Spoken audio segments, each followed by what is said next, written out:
All right, y'all. I had to get on here real quick because I just got back from a wedding, but I have to share with y'all what my 18-year-old son called me and said to me. So I'm driving to the wedding this afternoon, and my son calls me on Sunday, which I asked him to call me on. He's up in Massachusetts. If y'all don't know, he's at school. And I said, look, I don't talk to you often, but if you could at least call me on Sundays, I would appreciate that. And honestly, y'all, he's been keeping his word. But y'all, today he called me and, we're just chit chat. And I'm like, how are things going? And I'm like, you're going to be here soon. And I was like, how are you feeling? He's like, I feel a little sore. And I'm like, oh, what happened? Oh, from the skateboard? Because he sent me like a little video of him, maybe like earlier in the day of him skateboarding. And he was like, nah, I actually I had to, what did he say? Stop a case of domestic violence. And I'm like, what? My child, he said, I was coming home from the skate park at like 10 o'clock at night last night. And he said, I was on my skateboard going home. And he said, he was rounding a corner and he saw a woman being beaten by a man on the street. And he said she was down on the ground and he was like hitting her and stuff like that. And she was screaming for help. And he said, Mom, he said, all I knew, he said, I kind of stopped, went back and looked and was like, am I seeing what I'm seeing? And he said, when I saw that, he said, I just zipped on that skateboard over there. And he said, I punched the dude in the face. And I'm listening to this. Okay, like y'all this is my child, right? My baby. One half of me is like scared. Like, what if this man had a gun? Like, who is this person? What if he pulled a knife on you? But y'all, I'm not gonna lie, the other half of me, when I tell you I was so proud of him. I was in awe that my 18-year-old son took it upon himself when a woman was in danger to go and to basically attack and pull the assailant off of her. He didn't know this man had a gun. He didn't know if this man had a knife. And I'm like, he's telling a story and he's like, yeah, I got a bruise on my arm. He said, yo, I punched the dude hard. And the first time he's like, yo, he was saying like, what are you doing? Why are you putting your hands on this woman? I said, was there anyone else around? And he was like, yeah, there was another guy. And he said he was already like, I guess on the phone with the cops.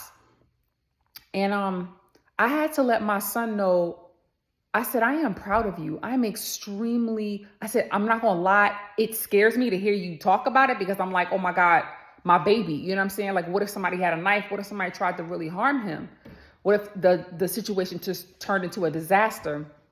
I said, but I'm proud of you. I said, because the things that I've been seeing, y'all, on this social media, I think it was a video not too long ago going around of a girl who got basically jumped by this guy and all the other guys were just standing around looking. Now, I don't know the whole situation because I heard that she was like hitting and they were kind of hitting each other or she was starting with them or something like that. But just the fact that these men stood by while this woman was basically beat down by a guy. And I'm like, here's my 18-year-old son.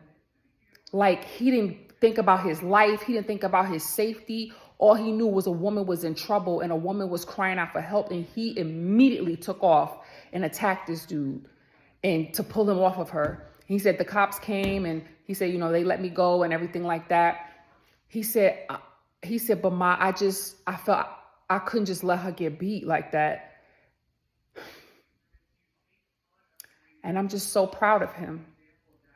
I'm like, this is what being a man is about. And there's more things to being a man. I said, but one of the things about being a man is that when you see a woman being beat and you see her crying out for help, instead of running away or instead of maybe taking out your phone to record, you are barely coming out of childhood, put yourself in danger to help her. And I said, that's what's one of the things that becoming a man is about, protection. Y'all, I want to say this. because I really do care for y'all, my kings out here. What I see going on, especially I'm gonna speak for the Black community, is a total disgrace. The women and the men, but I'm speaking to my kings right now. I understand that there have been things that have hurt my kings and hurt them, and maybe women haven't treated them the best, or maybe things in life have gotten them down and they just feel defeated. And so what I'm seeing is just this conflict between man and woman, where, especially within the Black community, where we don't even care about each other no more. Like, when you have so much hatred for another person, and I'm like, Lord, what's going on with this world?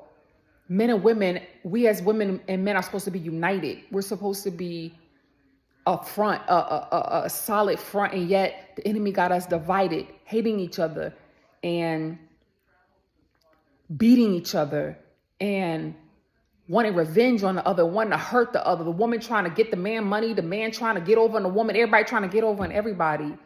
And yet my son chose today to defend a woman that he didn't even know.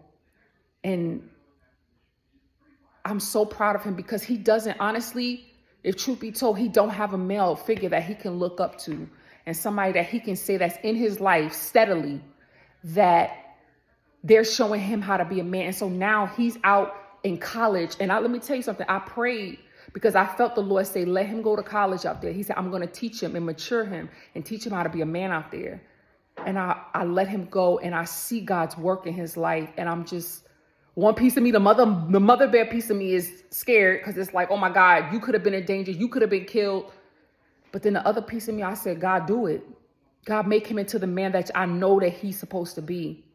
And I'm calling out to all my men. You are kings. You are called to protect us. You are called to watch over us. You are called to lead us, to serve us. And yes, we should uphold you better. Yes, we should encourage you better. And yes, we have fallen and slumped on our part. But please don't let the mistakes of a few women who don't know anything about what it means to be a woman harden your heart to who God has called you to be as men. And to see my son step out and do that, that shows me there's still hope in this world, that there's still men out here willing to fight for us, willing to protect us. I'm not saying willing to take up with our bull, but willing to protect us and be there for us and lead us. And I know my son he's gonna grow into be a great leader one day. And I'm just so proud of him. So I wanted to encourage you all today to please stop feeding into the nonsense, stop feeding into the conflict and the divide between men and women, and start allowing God to remove the bitterness, remove the hurt out of your heart, because you are called to be kings, and you are called to be leaders, and you are called to protect and to serve. And that's one of the trademarks of being a leader. And I'm so proud of my son for stepping up last night. I just wanted to share that with you all. Be blessed on today. I love you. I love you, kings. I love you, kings. I believe God's greatness is in you. And I know that those who truly desire to walk in it, God will lead them and guide them. Love you. Bye.